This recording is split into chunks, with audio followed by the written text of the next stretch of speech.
links to the research papers. You can get this as a free email sent to your computer or to the computer of one of your friends. Now, the talk this evening, Why the Universe is the Way It is prompted by something that astronomers have noted for some time, that the universe is a riddle surrounded by an enigma, embedded in a paradox, wrapped inside a puzzle. Or to quote from Stephen Hawking in his book A Brief History of Time, we want to make sense of what we see around us and ask, what is the nature of the universe? What is our place in it? Where did it and we come from? And why is it the way it is? I mean, why is it so big? Why is it so old? Why is it so empty? These are the questions that have plagued humanity or fascinated humanity since they first began to look up at the stars. Consequently, why is the universe the way it is? It's also generated complaints. We have the best-selling atheist particle physicist, Victor Stenger, in his book, The God, the Failed Hypothesis. In that book, he states that if God created the universe for humanity, he wasted huge amounts of space, time, matter, and energy. In other words, his point is, God made the universe for us. Why wasn't he satisfied with just one star and one planet? Why did he make such an enormous, wasteful universe? And another complaint he made in that same book, does God really need so much pain and suffering to achieve his ends? He says this is a possible God, but a hideous one. So he looks at all the suffering we human beings have to go through and makes the charge, surely we can make a much better universe than one in which we seem to exist. And the past 3 years, we've seen a proliferation of what I would call books from aggressive atheists. For the last 100 years, atheist scientists have been content to take a defensive posture, basically saying to the community at large, it's okay to be an atheist, and don't persecute us for being an atheist. But now they're taking the offensive. And it first began with Richard Dawkins' book, The God Delusion. In that book, he says, if you believe in God, you have a mental virus. If you believe in God, you're fundamentally evil, and we need to rid the earth of folks who believe in God or follow religion. Likewise, Stenger makes the comment that belief in God is fundamentally evil, and we need to deal with this.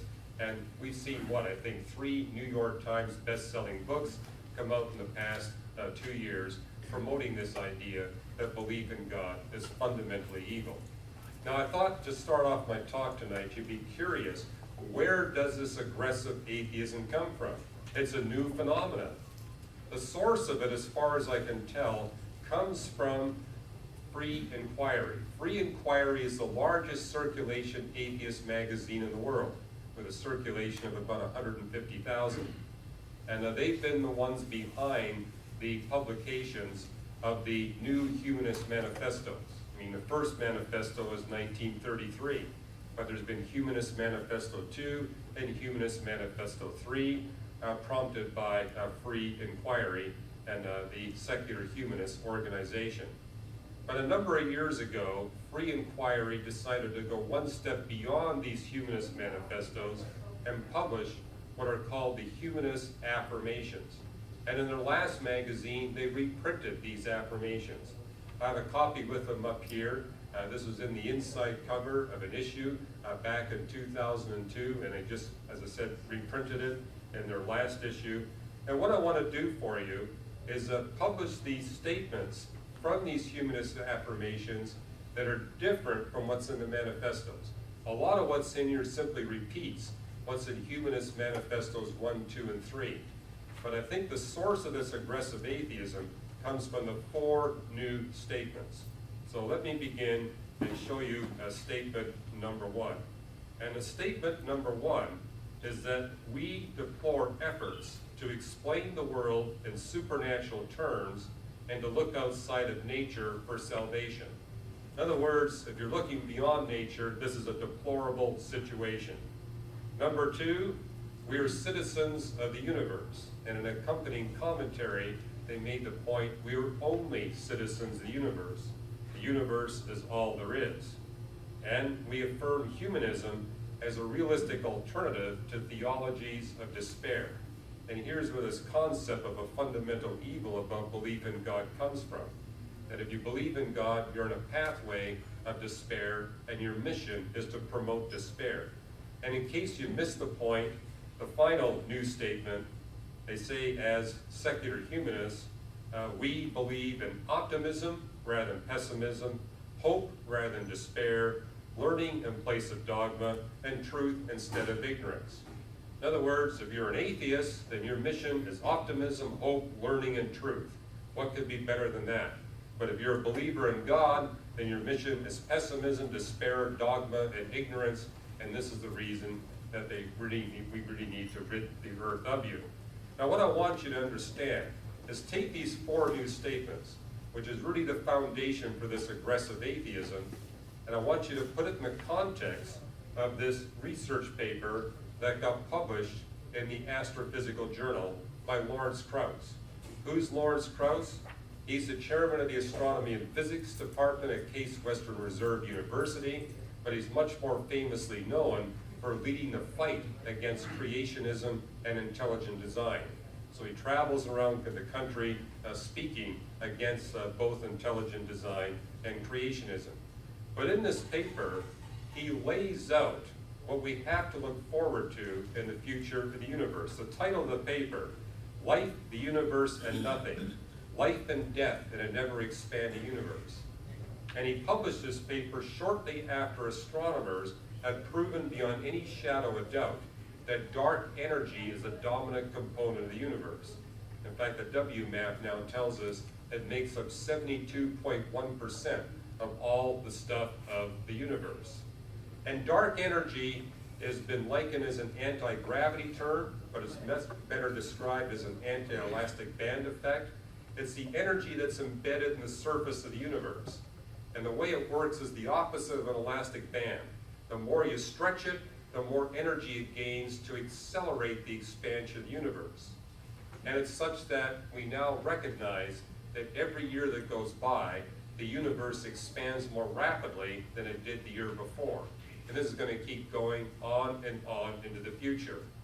And so what Lawrence Krauss does in this paper is look at what the future holds in the context of an ever-expanding universe. And he basically lays out 6 coming catastrophes of this ever-accelerating expansion of the universe. The first catastrophe he speaks about is how our field of view will shrink.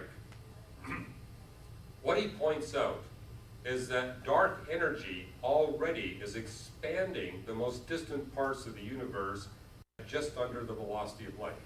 So we observe all the way back to the cosmic creation event, 13.73 billion years ago. We notice that objects back then are moving relative to us at barely under the velocity of light, which means in the future, as dark energy accelerates the space surface of the universe at greater velocities, those objects will be moving relative to us at greater than the velocity of light, and therefore will cease to be visible. And as the universe gets older and older, more and more of the universe will be accelerated past the velocity of light relative to us and will cease to be visible. In fact, if you wait long enough, our sun will be moving away from us at greater than the velocity of light, and we won't see the light of the sun anymore. But the main appeal that he makes in the paper is, today, astronomy has achieved the ultimate of seeing to the very theoretical limits of the universe back to the creation event itself. But from now on, we're condemned to see less and less in spite of any technological advances. And this is incredibly depressing for astronomers to think about, that we're going to be seeing less and less as the universe gets older and older. However, he moves on from there and says there are more dire things to anticipate as the universe continues to expand at more rapid rates. Number 2, star formation will come to an end. As the universe expands more rapidly, it's going to become progressively more challenging for gravity to collect gas and dust and condense that stuff to make new stars. Matter of fact, the universe today is already expanding so rapidly that star formation has shut down in 90% of the galaxies. Our Milky Way galaxy is one of the rare galaxies where star formation is still continuing. But even in our galaxy, star formation is considerably diminished from what it was in the past.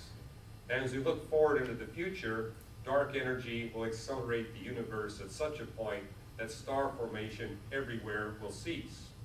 Well, that poses a problem because stars are like candles. I mean, a candle's got a bunch of wax, and when it consumes all the wax, the candle goes out. Likewise with stars, they're burning hydrogen and fusing it into helium, but eventually the hydrogen runs out. And you can fuse helium to make heavier elements, but eventually that runs out. So, for example, with our star, the sun, 4.5 billion years into the future, it will run out of fuel and will snuff out. Now, if it's a small star, unlike our star, it can burn a little longer. But there comes a time when all the stars everywhere in the universe will burn out. And with no new stars forming, that means that all those stars you see in the cosmos will all twinkle out and things will become dark. So that's the future we have to look forward to. And with the burning out of all stars, there will be a very catastrophic drop in the flow of heat from hot bodies to cold bodies. The efficiency of heat flow will drop dramatically. Now, what's the problem with the flow of heat dropping? Well, the problem with the drop in the efficiency of heat flow is that is how we gain information, that is how we learn. And so something far more depressing for scientists to consider is that in the future, knowledge will decrease. I mean, that's been the pride of humanity, that the longer we're here on planet Earth, the more knowledge increases. And in my own discipline of astronomy, the knowledge base doubles about every 4 years. But because of this diminished heat flow, there will come a time when we'll no longer be able to store information, and we'll no longer be able to accumulate information. In fact, the information that we're storing will eventually disappear. It will go faster and faster away, and our capacity to learn new knowledge will disappear. And as Lawrence Krauss points out in this paper, we're going to become progressively more and more ignorant as the universe gets older and older and expands more rapidly. Or to put it in the vernacular, because of this dark energy, we're condemned to become stupid and stupider as the future goes by. And again, that's incredibly depressing for scientists to think about, that we're actually going to know less and less instead of more and more as time goes by. But Lawrence Krauss says there's even worse news. It takes efficient heat flow for metabolism to work and for proteins to fold. And there'll come a time when the universe is expanding so rapidly that it'll be impossible for proteins to fold or for metabolic reactions to run. And when that happens, life everywhere in the universe dies. And with the end of all life is the end of all consciousness. And with the end of all consciousness is the end of any possible hope, purpose, or destiny for humanity or any life form that could possibly exist within the universe. Now, I've been reading the Astrophysical Journal since I was 16 years of age, and this is the most depressing article I've ever seen published in a journal. In fact, I would guess that this is probably the most depressing paper that's been published in the scientific literature, period. But what I want you to notice is it's the exact opposite of what the Humanist Affirmations claim. Here we have an astrophysicist using the rigor of what we know about dark energy and the mathematics of the universe, rigorously proving that we have no hope, purpose, or destiny. It's all doom and gloom from the perspective of a future within this universe. Now, as depressing as this paper is, I noticed upon reading it that Lawrence Krauss missed even more depressing news. All he looked at was the future. He did not look at the past. If he had looked at the past, he would have found more depressing news than what you see in this paper. Namely, that if we go back into the past, we got a similar situation. We're not going to be able to see as much of the universe as we see today. And the problem is this: it takes light time to travel along the space surface from the cosmic creation event, for example, to reach our telescope. And if we were created earlier, not adequate time would have transpired. For example, if we were created about 1 billion years earlier in cosmic history, instead of 14 billion years after the cosmic creation event, we'd only be able to see about 93% of the history of the universe. And the earlier you're created, the less percentage of cosmic history you see. And so what that really tells us, maybe gives us a glimmer of optimism. It's pessimistic in the past, it's pessimistic in the future, it's ideal right now. This is the one time in cosmic history in which we can see 100% of cosmic history. To review, if we're created earlier, creation light lacks time to reach us, but if we're created later, dark energy expands the universe at greater than light's velocity. Now, is it simply a sheer coincidence that we human beings live at that one moment in cosmic history when we can observe 100% of the history of the universe? Or is there some ultimate purpose in humanity possessing the capacity to witness 100% of the history of the universe, and in particular, to be able to directly observe the cosmic creation event? Only at 13.73 billion years after the cosmic creation event can humans observe all of cosmic history and directly witness the creation event. That's one of the chapters in the book. Why is the universe so old? If God wanted a universe for humanity, why did he make it so incredibly old? Well, that's the age in which we get to see everything. It also turns out that's the only time in which intelligent life is even possible. If we were brought on the scene any earlier, we wouldn't have the resources that we would need to sustain advanced life. But I'd like to get into a little more about not only the timing of humanity, but its location. And one of the things that has intrigued me for a number of years, long before I wrote this book, is how come planet Earth resides in such a very dark place of the universe? Everywhere else, the night sky is brighter, but here it's really dark. Why so dark? And a question I address in the book is, why is so much of the universe dark stuff rather than light stuff? The dark stuff makes up 99.73% of all the content of the universe. So when you look up at the night sky and see those stars and galaxies, that's only 0.27%. The dark stuff makes up 99.73%. And that's actually critical. If the dark stuff quantity were changed by just 1 part in 10 to the 122, no life would be possible anywhere in the universe. So in that sense, thank God that the universe isn't brighter than it is. Only an incredibly dark universe will permit the existence of life. And you say, why? Darkness governs the rate at which the universe expands. And if you wind up with too much darkness or too little darkness, it will expand at the wrong rate. So for example, if you have too little darkness, then the universe will expand so slowly that gravity will collect all the gas and dust, and all you'll get in the universe are black holes and neutron stars. And in black holes and neutron stars, molecules are impossible, atoms are impossible, even protons and electrons are impossible, and clearly life is impossible. On the other hand, if the universe expands too rapidly, then all you get is gas throughout the entire history of the universe. The universe would be expanding so rapidly that gravity would never be able to collect that gas to make any stars or galaxies at all. And you literally have to fine-tune the quantity of darkness to 1 part in 10 to the 122 to have the universe expand at a rate that will allow stars like the sun to exist and planets like Earth to exist. Now, to try to drive home the point a little bit, I want to compare that level of fine-tuning with the best example of human engineering design. And as far as I can tell, that's the Gravity Wave Telescope that's now situated in Hanford, Washington, and in the state of Louisiana, a machine so well engineered that we can make measurements to 1 part in 10 to the 23, length measurements. But that ranks 10 to the 97 times inferior to the level of design we see in just one parameter of physics that makes possible life here in the universe.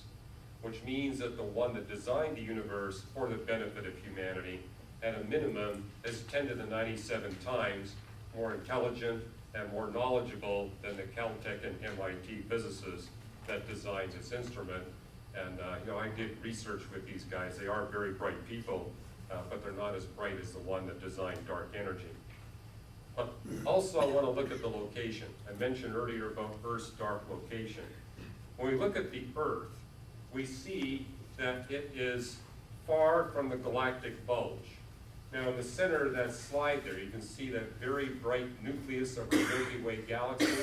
It's incredibly bright, and if it wasn't for the fact that we were located quite a distance out from the center, that light would prevent us from doing any astronomy. The night sky would be blindingly bright. The other thing we note is our solar system happens to be halfway in between two spiral arms. I mean, you've got the Perseus arm on the outer side and the Sagittarius arm on the inner side. We're halfway in between, and that enables us to do astronomy. Why? Because if you're anywhere near a spiral arm, the bright stars there and the gaseous nebula that exists there would literally illuminate the night sky so brightly you wouldn't be able to do astronomy. And as I mentioned, we're far from these bright gaseous nebulae.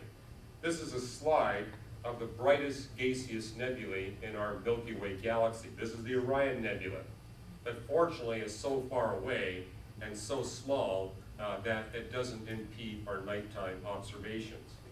But it's an exception. What's exceptional about our Milky Way galaxy, it's still forming stars, and that's critical for advanced light to be possible. However, the gaseous nebulae are, although they're numerous in number, they're all small and they're all distantly situated with respect to the solar system. This is highly atypical. Other galaxies that we observe where star formation is going on have many very bright gaseous nebulae. And here's an example. This is the Tarantula Nebula. Let me pull it up here for you. Here we go. This is the Tarantula Nebula in the closest galaxy to us where star formation is going on.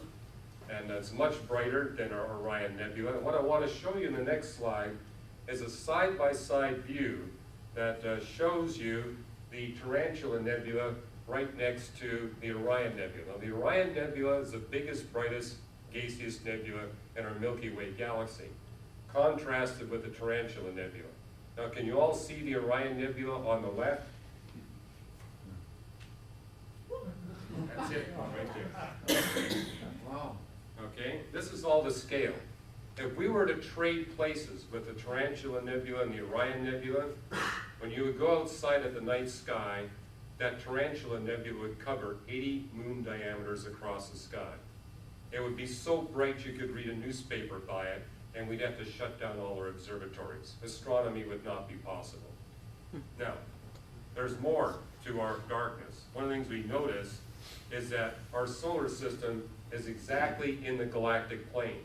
Now here you see this Milky Way galaxy here. That's the galaxy band right there. But you can see a dust lane here. Now, the dust lane in our Milky Way galaxy is incredibly thin. It's a very thin disk that runs through the center of our Milky Way galaxy. And what's extraordinary about our star, the sun, is that as it orbits around the center of our galaxy, it does not go up and down relative to the plane. All the other stars we see in our vicinity, they have considerable up and down motion relative to that very thin dust lane. But the extraordinary thing about our sun is that it orbits about the center of the galaxy, it stays right in that dusty lane. Now the benefit of that is, number one, it protects us from the deadly radiation coming out from the center of the galaxy and extragalactic sources, but it also protects us from being blinded by the bright light coming out of the center of the galaxy. Now, that little map I showed you earlier, the Milky Way galaxy, was a map where they took off all the globular clusters. There's 150 globular clusters that orbit about our Milky Way galaxy. And to give you a view of what I'm talking about, this is a typical galaxy. Most galaxies are like this, not spiral in structure, but globule, in the sense that you've got all these stars packed in. Now, as you look at this slide here, you're going to see several little spots of light here. There's about 600 of them here. Those are not stars. Those are globular clusters that are orbiting about this galaxy. And the next slide shows you a small globular cluster in our Milky Way galaxy. This one has only 150,000 stars in it. but fortunately, it's nowhere near our solar system. Even though there are 150 globular clusters in a Milky Way galaxy, none of them are close to our solar system. The closest one is 7,500 light years away, and it's one of these small ones. Now here's a larger globular cluster. This has 10 million stars in it, but fortunately, it's 16,000 light years away, so once again, its light does not impede our capacity for astronomy. Now, we're not just talking about our solar system being in the darkest spot of our Milky Way galaxy where life is possible. It's also true that our Milky Way galaxy is in the darkest spot of our universe where life might be possible. And the next slide shows you a typical small cluster of galaxies. And here we have a spiral galaxy and another spiral galaxy. Here's a small one. This is a really big one, much bigger than our Milky Way galaxy. But like almost all clusters of galaxies, they're dominated by several of these supergiant galaxies. And this slide really doesn't do it justice. The light of this supergiant galaxy actually extends from one end of the slide all the way to the other end of the slide. And it is such that if you're an observer in any one of those spiral galaxies, you could forget about doing any kind of astronomical research.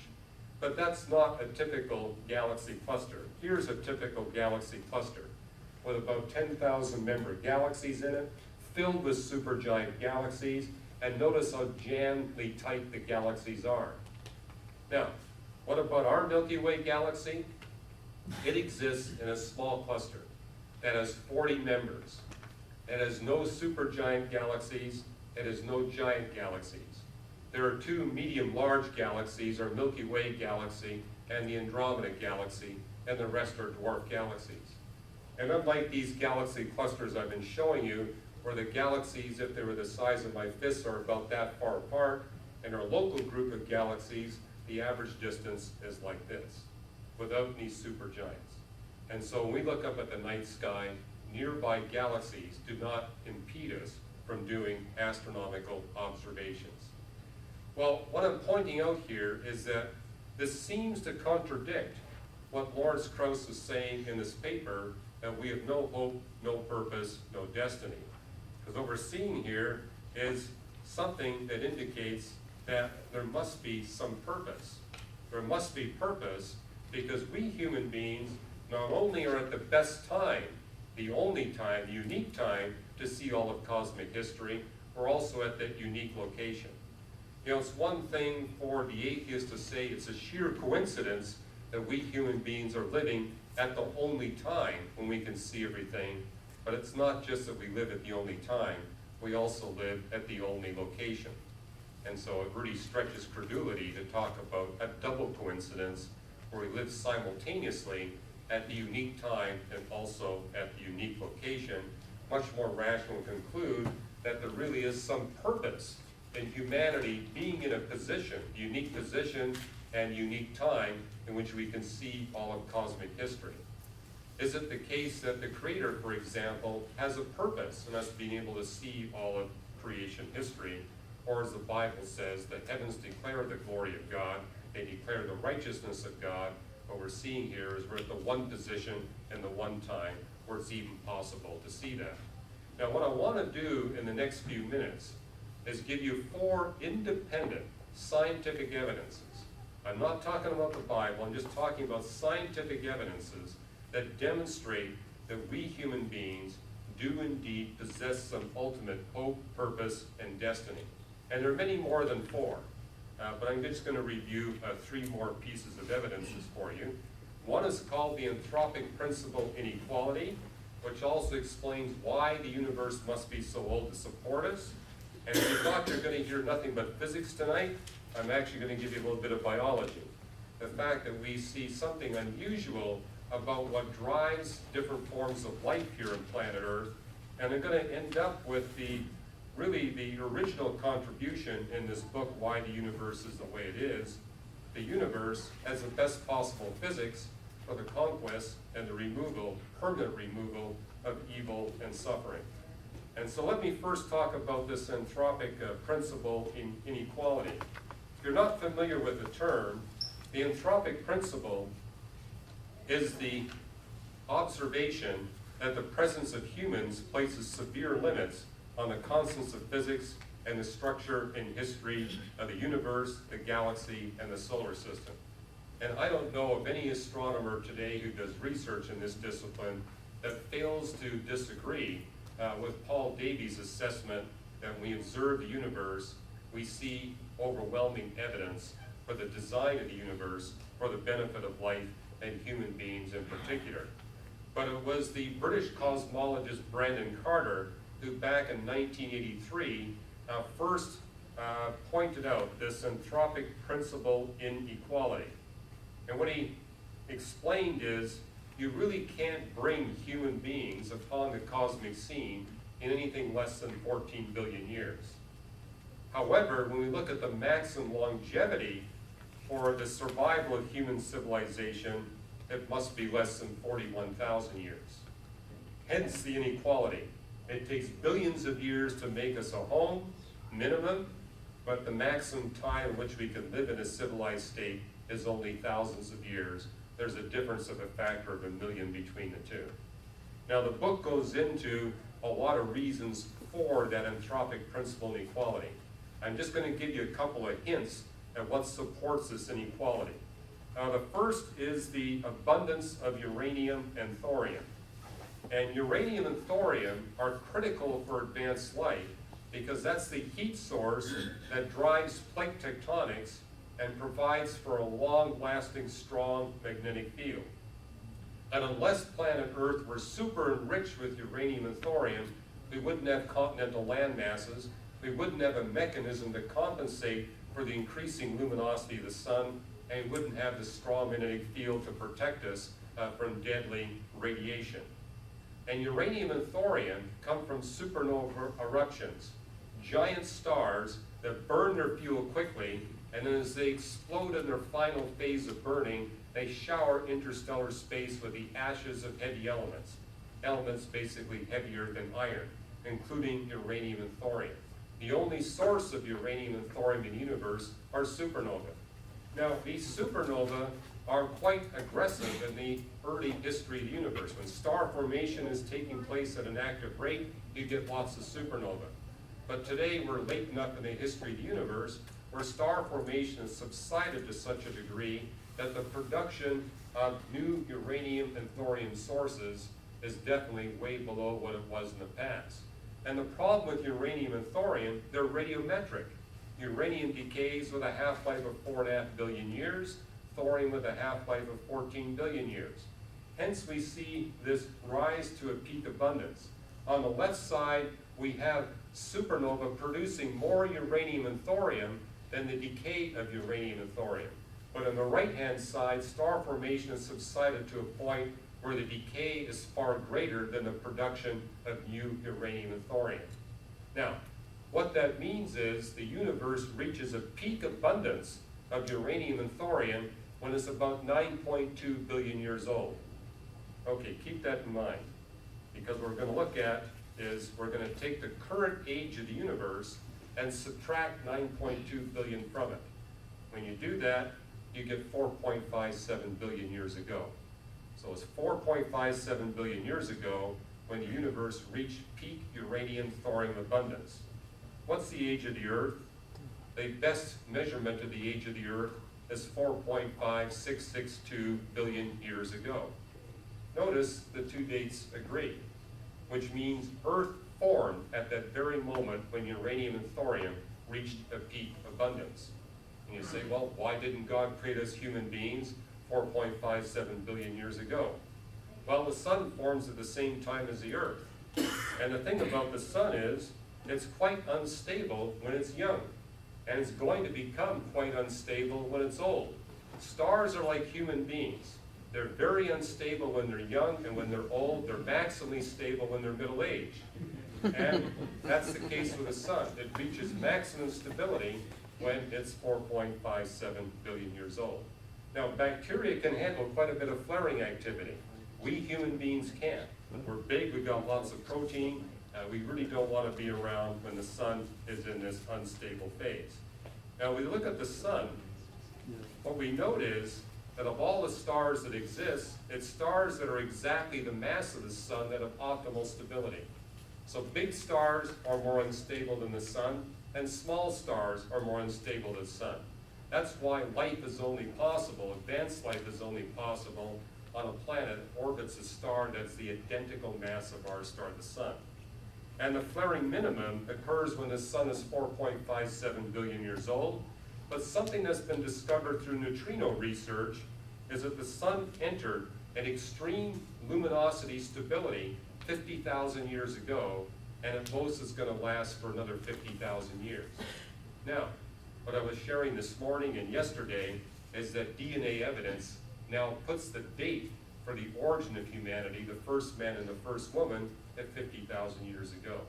That's the very time when the sun entered this maximum luminosity stability phase, and it can only last another 50,000 years at most. Now, there's actually other evidences that tell us that the window of time for human civilization is much narrower than that 100,000 years. But I think I've given you at least a hint here as to what undergirds this Anthropic Principle inequality. But what was most interesting is how Brandon Carter analyzed this. He says this inequality tells us that the human species must have a very high value and a high purpose. And he developed an analogy, but my wife thinks she's got a better analogy, so I'm going to use her analogy. And that's the wedding ceremony. Now, I'm not just an astrophysicist, I'm also a pastor in a church, and I've done quite a few weddings over the year, and I've actually timed those wedding ceremonies. They average out to be about 22 minutes per ceremony. And I went on the web a few weeks back and discovered the average American family spends $20,000 on the wedding. Now that works out to almost $1,000 a minute. Okay, and then the average bride spends an average of 1 year preparing for that 22-minute ceremony.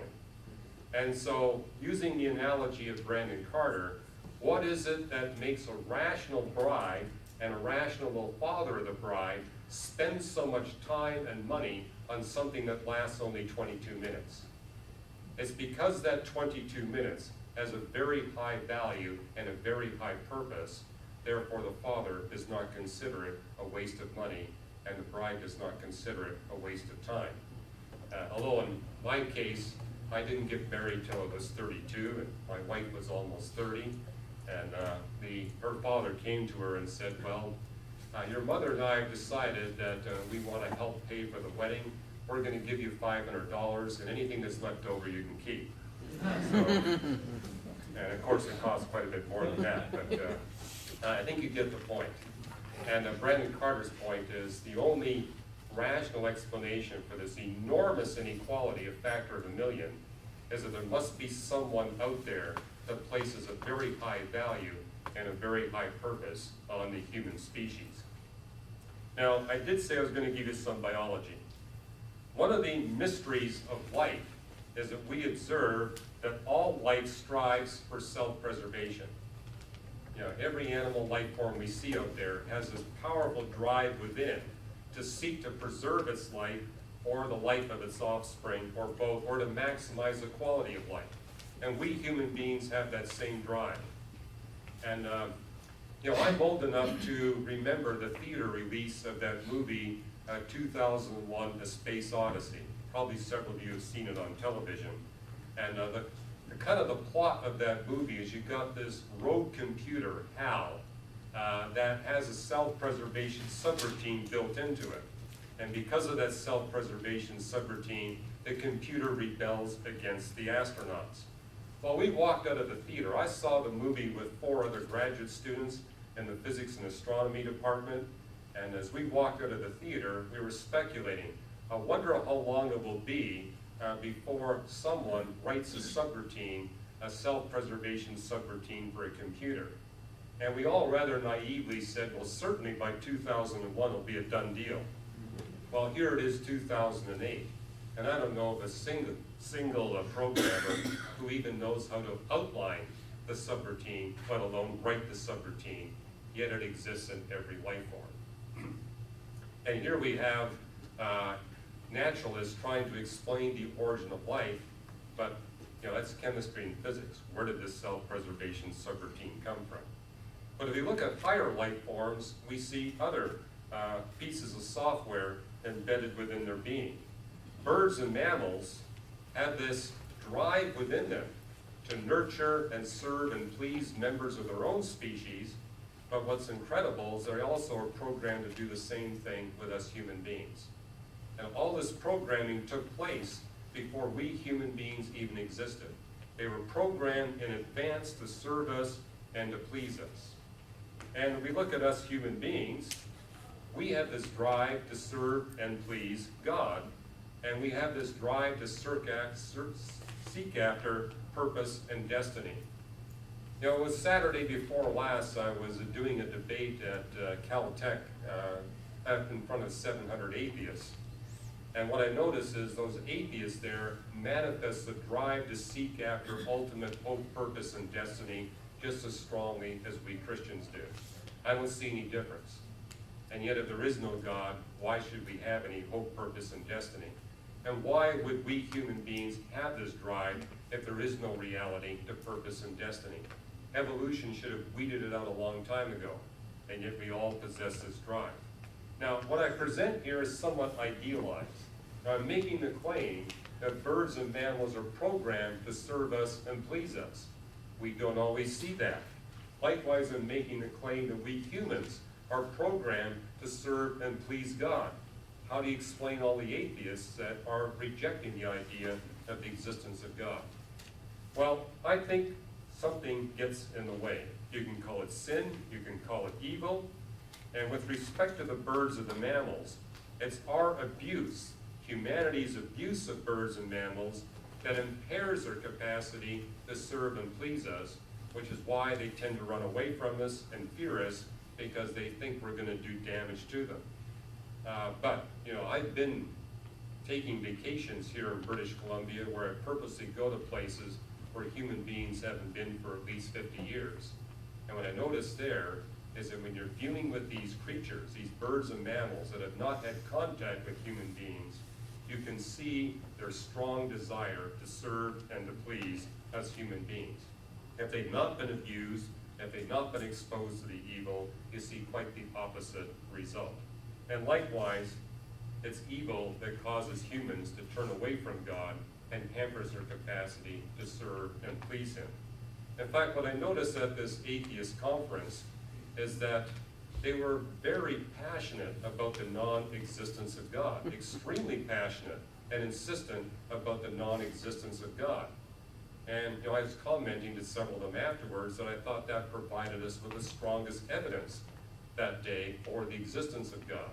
And they were kind of puzzled, and I said, well, if God really didn't exist, you should be treating the idea of God the same way you do the Tooth Fairy, the Easter Bunny, and Santa Claus.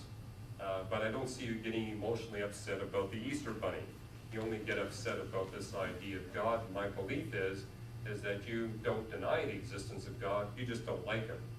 Or you don't like the people that follow God. And they said, well, we agree with you there. We don't like the people that follow God. But the whole point is there's a reaction that's going on that impairs our capacity to really fulfill the drives that are within. And last of all, we can notice that these laws of physics are optimally designed not only to provide us with a place to live, and simultaneously optimally designed to allow us to observe all of cosmic history. They're also optimally designed to efficiently deal with the problem of evil. This is something we've been working on of reasons to believe for several years. But if you look at each of the laws of physics, you can see they've been optimized to motivate us human beings to avoid evil and to pursue virtue. And in this sense, that the laws of physics are structured that the more evil you commit, the more pain you're going to experience. And the more evil you commit, the more work you're going to have to do to undo the damage, and the more time you're going to waste. Well, I think you can see the motivation here. How many of you out there in the audience like extra work, extra pain, and wasted time? Nobody likes that. And so that is a motivation that the laws of physics give us to avoid evil and to pursue a path of virtue. Now, there's some complications. What the physics does is guarantee that in proportion to the evil, there will be more pain, more work, and more wasted time. But it doesn't really designate who gets to experience the extra pain, the work, and the wasted time. And there's a lot of people out there who are very clever in their performance of evil, of transferring the consequences to other people. And this is why the laws of physics are also optimally designed to encourage the rest of us to restrain the expression of evil. If people in authority, like the police and the government and the army, doesn't do their work to restrain evil, guess who suffers more pain, more work, and more wasted time? So, for example, every mother and father is highly motivated to discipline their children, because if they don't discipline their children, they get stuck with the extra work and the extra pain and the wasted time. And so those of us who are parents are highly motivated to make sure that when our children fall into evil pathways, that they're the ones who suffer the consequences and not us. But having been a father, I recognize that my sons are very clever at trying to transfer the consequences to me rather than to them. But likewise, that's what motivates the police force to do their job, the courts, the government, the army, etc., to bring about this restraint. And basically, these are consequences to reverse the chaos that comes about as a result of our evil. This also applies, I'm arguing, not just to thermodynamics and electromagnetism and gravity, but also to time and space. And one of the things we notice about the space-time dimensions of the universe, time, for example, is only one dimension. Time cannot be reversed, and time cannot be stopped. No one can stop the passage of time, and we can't even slow it down that much. You can't reverse it, and it's one dimension only. Now, this has a powerful role in limiting the amount of damage that evil can do. It limits how many people we can harm and the degree to which we can harm them. Because of our limitations in time, there's only a limited number of human contacts we have. I mean, if we survey the audience here, I would guess that very few of us have more than 10 intimate friends.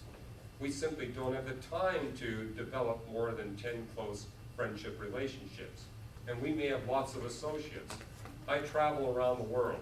I have thousands of friends, but I spend very little time with any of those thousands of friends because of simply the limitations of time, and for that matter, space. I got to get on an airplane to visit most of the people I know, and that's not an easy thing to do. We live in a universe with 3 large, rapidly spanning dimensions of space, so it really limits how many we can get to. Then we have our short lifespans. They also limit how much evil we can perpetrate. Now, a good example of this would be Adolf Hitler. Come 1944, Adolf Hitler became aware he was going to lose the Second World War. And who did he blame? Not himself, he blamed the German people. And so he concocted a plan that in his defeat would come the demise, the extinction of the entire German population.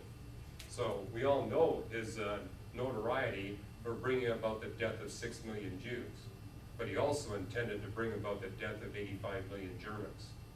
But time got in the way, and space got in the way. In fact, in the last few months of his life, he was frustrated that he couldn't travel enough over Germany to bring about all the death sentences he wanted to carry out against people he was blaming for his defeat.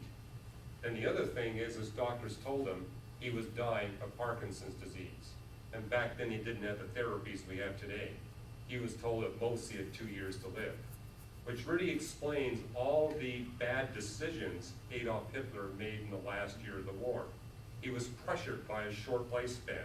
But the end result of it is all of that limited the damage that Adolf Hitler could perpetrate upon the human species.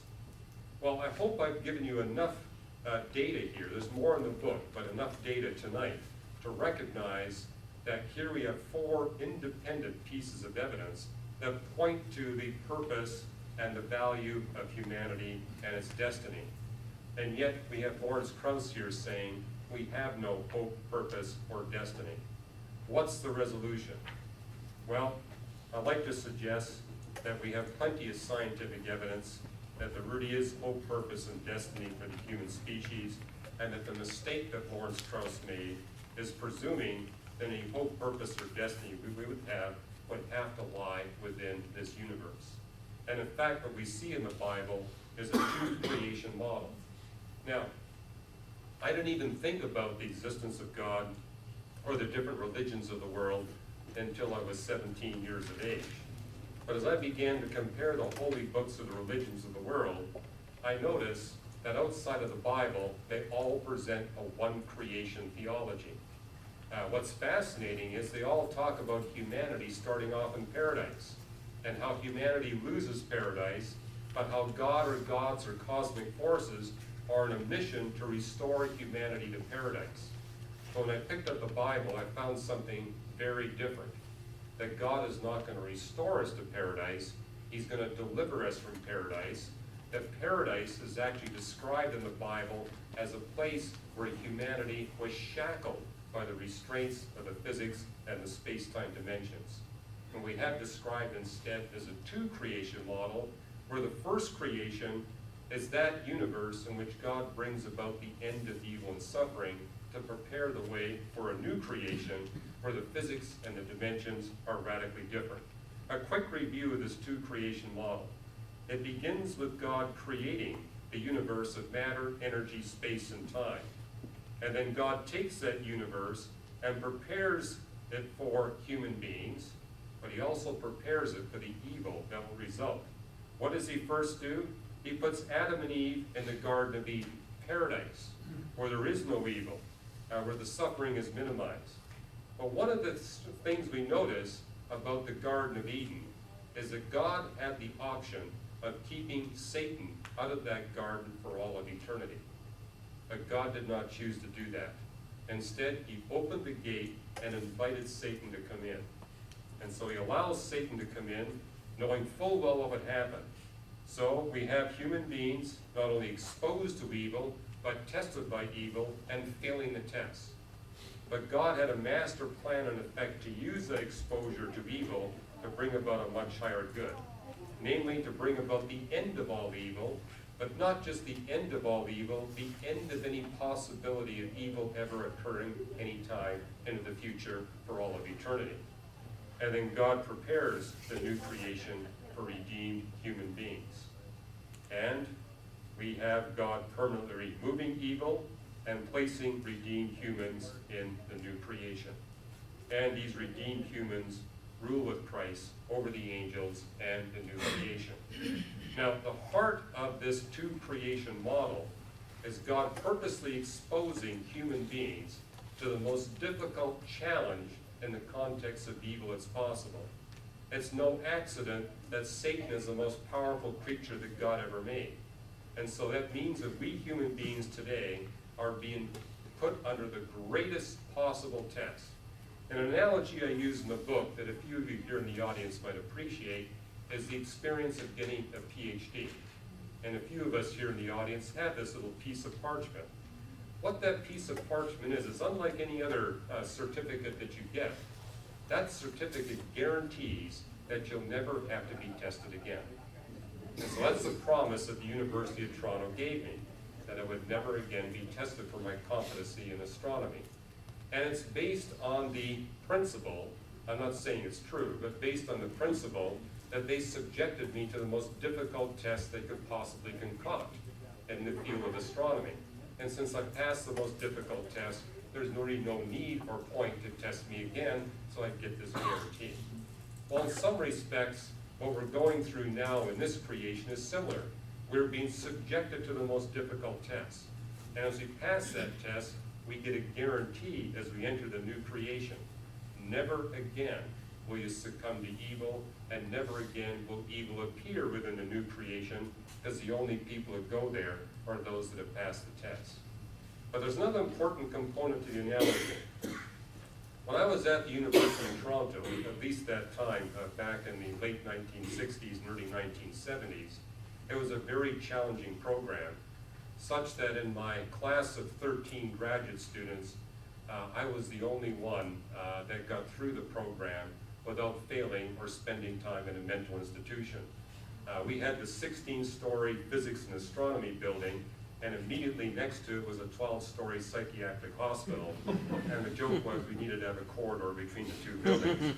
And it was amazing to me how often my professors were taking time in that institution. So, but the whole point is, there were many of my peers who wound up spending time in that mental institution or failing because they refused help from their professors. And our professors in the astronomy program told us, we don't care how bright you are, we don't care how hard you work, you're not going to make it unless you get our help. And I took that help from my professors, but a lot of my students wouldn't do that, and they didn't make it.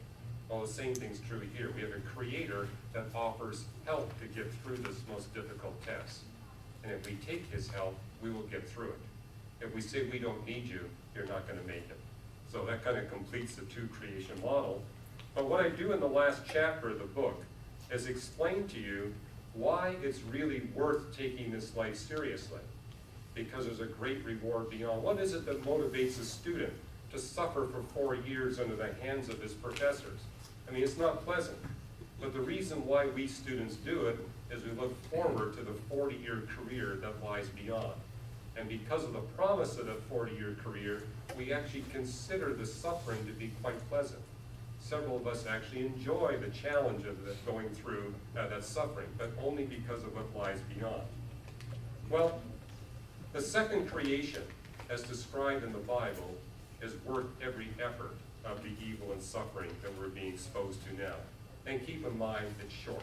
It's only a few decades, and what lies beyond is all eternity. It begins right after the removal of evil. And so nobody goes to the new creation until evil has been permanently removed. It's a deliverance from paradise. It's not going to be the Garden of Eden. And the first creation is completely removed. As God spoke it into existence, he speaks it out of existence. And it's an enormous habitat. I mean, if you read Revelation, it talks about the geography of the new creation. How there's this apartment complex, the New Jerusalem, that sits on top of the new earth, and then there's the new heavens, and we've got access to the New Jerusalem, we've got access to the new earth, and access to the new heavens. Right now, we only have access to the surface of a small planet. And the living space of the New Jerusalem by itself, assuming the ceiling height is 2 miles, I like 2 miles because that gives you lots of mountain relief. There's a reason why I showed you those slides earlier. I really like mountains, and I think 2-mile-high ceilings would make for some rather pleasant scenery in my backyard. But even with ceiling heights that high, you've got more than 8 times the living space of the entire planet Earth. And hey, you've got access to the Earth as well. It's an enormous habitat, no longer limited, as Victor Stenger complains. And it's a place where there's no thermodynamics, no gravity, and no electromagnetism. As you read through the last 2 chapters of the Bible, you can see that these laws of physics are violated by what takes place within the new creation. And because of the lack of thermodynamics, there is no decay. It tells us there's no darkness. We know it's not electromagnetism because everything glows with light. There's no shadows, there's no darkness. When I see you in the new creation, you're going to glow like a light bulb, and so will I. Everything is emanating light. The dimensions are different. No longer will it be length, width, height, and time. We'll be delivered from the shackles of being confined to only one dimension at a time. It's a place where there's no grief, no remorse, there is no decay, there's no suffering. And it's a place where there's unimaginable splendor, joy, beauty, peace, and reward. Can you imagine a place where every time you do some work, that work never decays? You'll never have to repair anything. You know, my wife jokes I don't mind building things in the house, but I hate maintaining them. Well, in the new creation, no maintenance necessary. No house cleaning required. No dusting, no sweeping. And we have this unimaginable splendor, joy, replacing it. And we have this continual fellowship with God. And I think what's really going to be mind-blowing, our relationship limits will be lifted. You know, when I first signed my name in the back of the Gideon Bible, I thought about life in the new creation. And I said, it'd be really incredible to have an afternoon private appointment with the Apostle Paul. I mean, he wrote 13 books of the Bible. You know, I just admire the wisdom and the way he crafted those 13 books. And wouldn't it be great to have a private conversation with him? Then I thought about the 40 billion people who are probably ahead of me in line, and how many millions, if not billions of years I'd have to wait before an opening would come up on the Apostle Paul's calendar in the new creation. But as I read Revelation 21 and 22, I recognized that in the new creation, there is no families, there is no marriage, there is no sex. All that is replaced with something far better, which caused my publisher to suggest that I should have made that the subtitle on the book, Better Than Sex. We probably would have sold quite a few more copies than we're selling right now.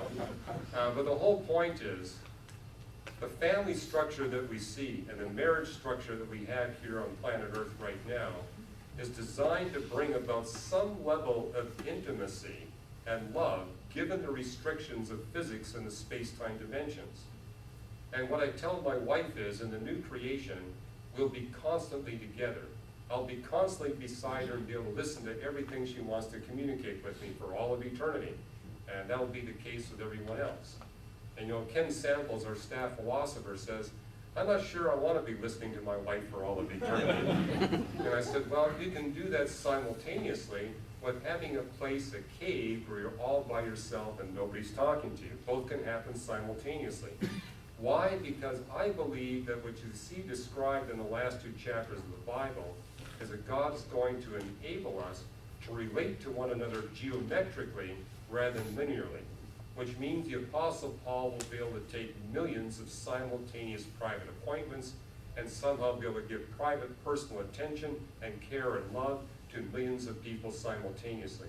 It tells us that we'll be one in the same way that the Father and the Son are one. We'll be delivered from this restriction of space and time. So why doesn't God give us that now? Because we would abuse it for evil ends.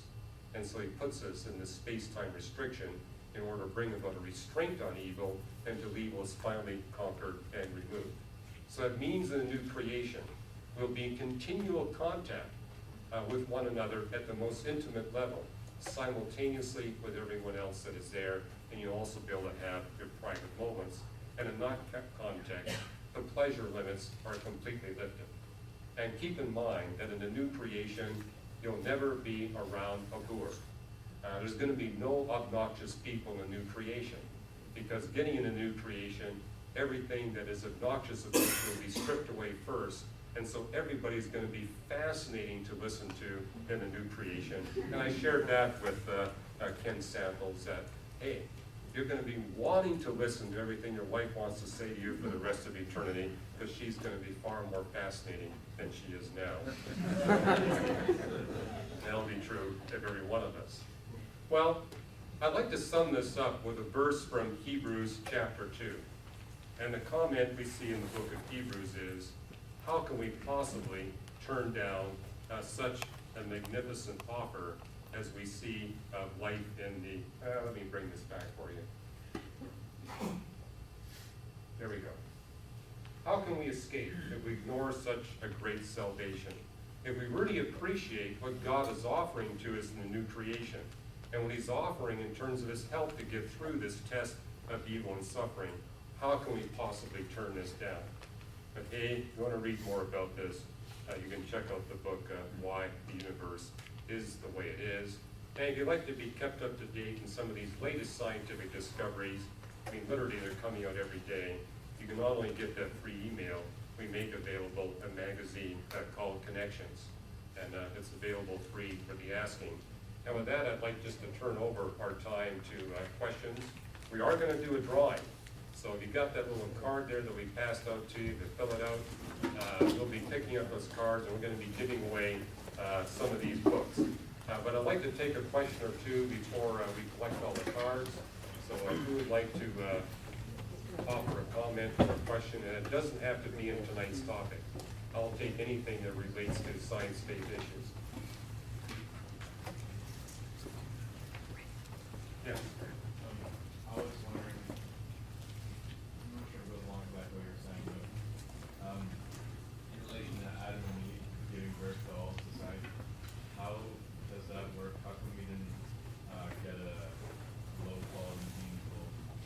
Okay, how come we didn't get a low-quality gene pool if indeed we're all descended from Adam and Eve?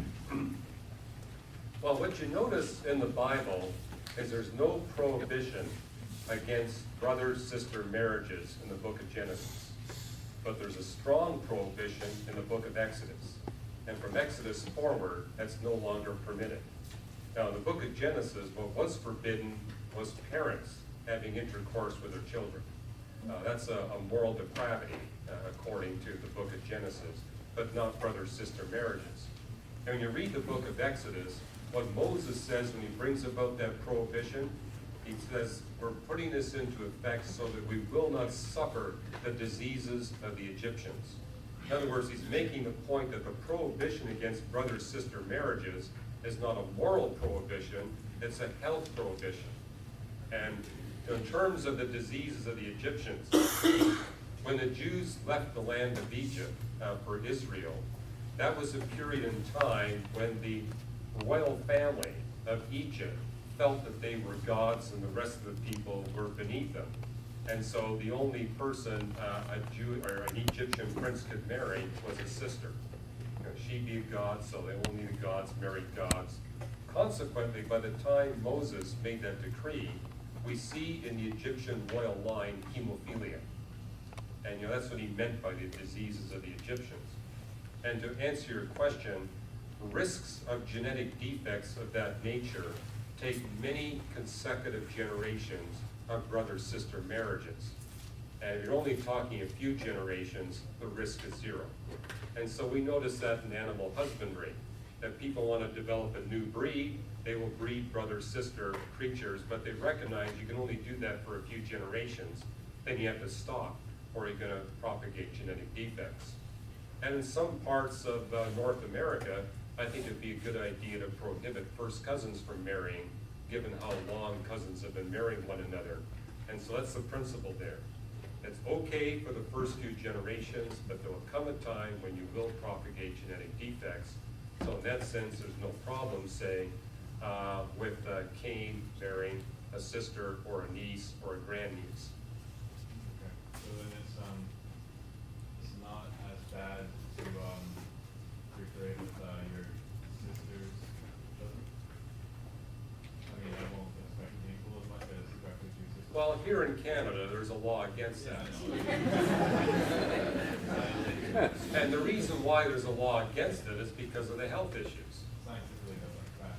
Well, again, scientifically, we recognize that you run a serious risk if you marry your sister in terms of who you're going to propagate.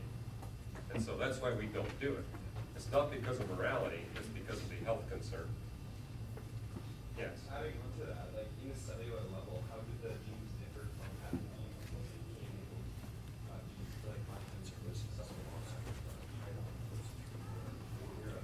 Well, one of the reasons why we know that human beings were recently created is that we look at the genetic diversity of all the different ethnic groups, we see very little differentiation of DNA. So it tells us we must have had a relatively recent origin, because there hasn't been enough time for natural mutations to propagate much diversity. I don't know if that gets at your question or not. Okay. In the back there, then after we're going to do a drawing. Go ahead. Okay. I was reading recently that astronomers and astrophysicists were having a little bit of difficulty with the age of the universe at 14.7 because they previously determined that the age of some of the older stars was getting up towards 20 Right. billion years ago, like 18 or something like that, appreciably older than the age of the universe. Now, how has that been resolved, or is that still a conflict? Or? Yeah, that was resolved more than 10 years ago.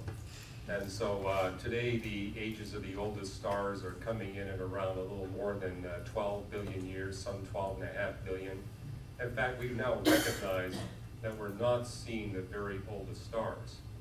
And that's because the very oldest stars are supergiant stars that burn very quickly, burn out in less than 500,000 years, which means you're only going to be able to see them 13.7 billion light years away.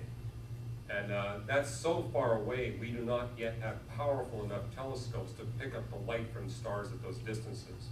But the next generation of optical telescopes probably will have the capacity to pick up the light of those firstborn stars.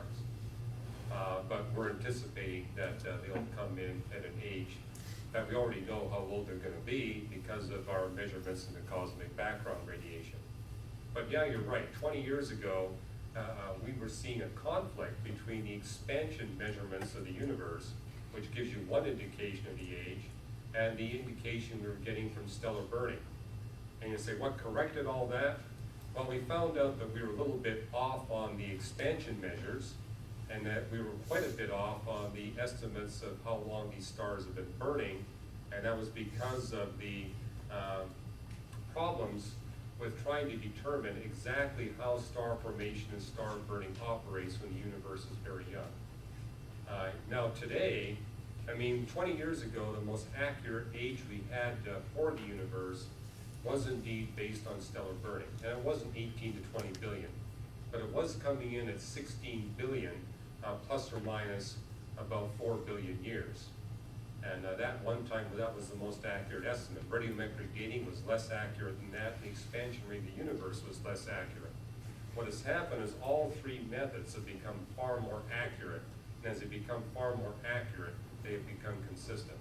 Such that today, if you look at the most accurate measurements we have today are based on the cosmic background radiation in the WMAP, and then the Sloan Digital Sky Survey of the dynamics of galaxies. And so those two independent methods both are telling us that the universe is 13.7 billion years old. The most accurate date we're getting is from the WMAP, which says 13.73 plus or minus 0.012. So in that sense, pardon me, 0.12. In that sense, we have an estimate that's a little bit better